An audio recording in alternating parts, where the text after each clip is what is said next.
हा पण एक सुंदर श्लोक आहे. मगाशी म्हणाले तसं सॉफ्ट स्किल कसं शिकवलं जातं संस्कृत सुभाषितांमधून त्याचं एक छान उदाहरण आहे हे सुभाषित. प्रियवाक्यप्रदानेन सर्वे तुष्यन्ति जन्तवः तस्मात् प्रियं हि वक्तव्यं वचनैका दरिद्रता. प्रियवाक्यप्रदानेन म्हणजे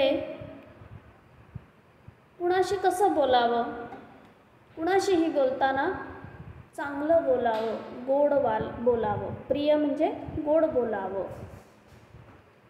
आणि त्यामुळे काय होतं, सर्वे जंतवः, जंतवः म्हणजे जंतू म्हणजे जीवजंतू नाही म्हणायचं आहे, माणसं म्हणायचं आहे. सगळी माणसं कशी होतात, गोड बोललं की सगळे आनंदित राहतात, तुष्यन्ति. त्यामुळे नियम काय, तर कसं बोलावं, तस्मात् प्रियं हि वक्तव्यम, त्यामुळे फक्त प्रियच बोलावं. कारण का, वचन आहे का दरिद्रता, चांगलं बोलण्याने आपलं आर्थिक वगैरे काही नुकसान होणार आहे का, नाही होणार आहे. मग बोलण्यामध्ये दारिद्र्य कशाला ठेवायचं, हे चांगलं असे स्तुतीपाठक खूप असतात, ते आवडतं लोकांना. त्यांनी प्रत्यक्ष काही काम नाही केलं तरी कोणी काय छान आहे तू, काय छान आहे तू असं म्हणलं की लोकांना काय वाटतं, वा छान. प्रत्यक्षामध्ये काही नाही दिलं तरी गोड बोलण्याचे हे फायदे होतात.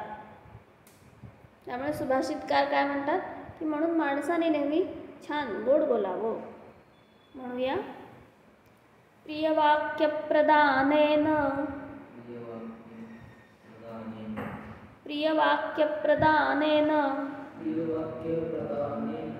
सर्वे तुष्यन्ति जन्तवः. सर्वे तुष्यन्ति जन्तवः.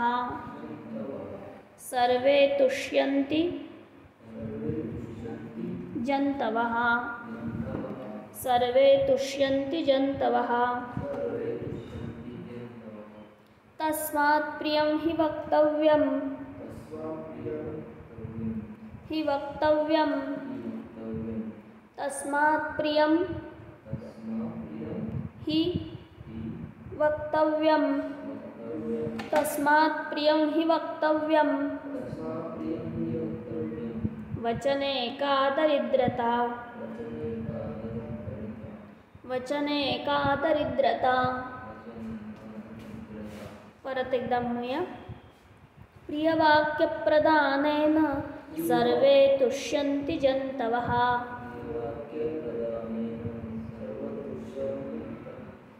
तस्मात् प्रियं हि वक्तव्यं वचने का दरिद्रता. ठीक, पुढचा बघूया. अष्टादश पुराणेषु व्यासस्य वचनद्वयं परोपकार पुण्याय पापाय परपीडनम. सगळं महाभारत लिहिलं, 18 पुराणं लिहिली महर्षी व्यासांनी, सगळं लिहिलं.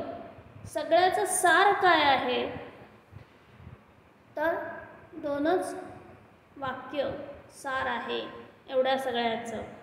विष्णू पुराण लिहिलं, अग्निपुराण लिहिलं, त्याच्यानंतर भागवत पुराण लिहिलं, सगळ्यात शेवटी सगळी पुराणं लिहिली त्यांनी. मत्स्य पुराण, कूर्म पुराण, सगळी पुराणं व्यास महर्षींनी लिहिली. एवढ्या सगळ्या पुराणांमधून त्यांनी सांगितलं काय, हे सार रूपाने जर सांगायचं झालं तर ही 2 वाक्य आहेत. परोपकारः पुण्याय पापाय परपीडनम. म्हणजे काय, तर परोपकार, दुसऱ्याला मदत करणे, दुसऱ्यावर उपकार करणे, हे काय आहे, पुण्यकारक आहे. पुण्याचं धनी होतो माणूस. आणि परपीडनम, दुसऱ्याला त्रास दिला तर कशाचं धनी होतोय, पापाचं धनी होतोय. इतक्या कथा सांगून सांगून सांगून काय सांगितलं आहे त्यांनी, तर हे सांगितलेलं आहे की माणसाने कसं राहावं, परोपकारी राहावं, परपीडनकारी होऊ नये.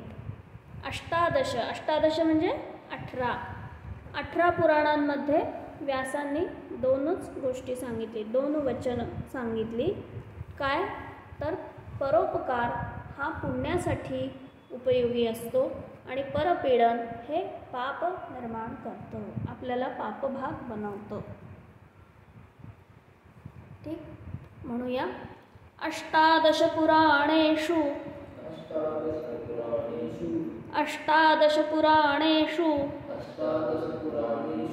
व्यासस्य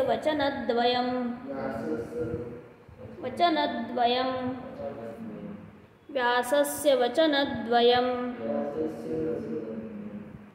परोपकारः पुण्याय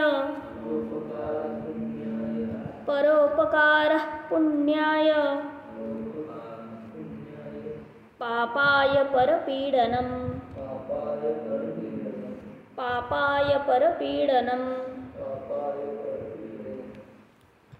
परत एकदा म्हणूया. अष्टादश पुराणेषु व्यासस्य वचनद्वयं परोपकारः पुण्याय पापाय परपीडनम्.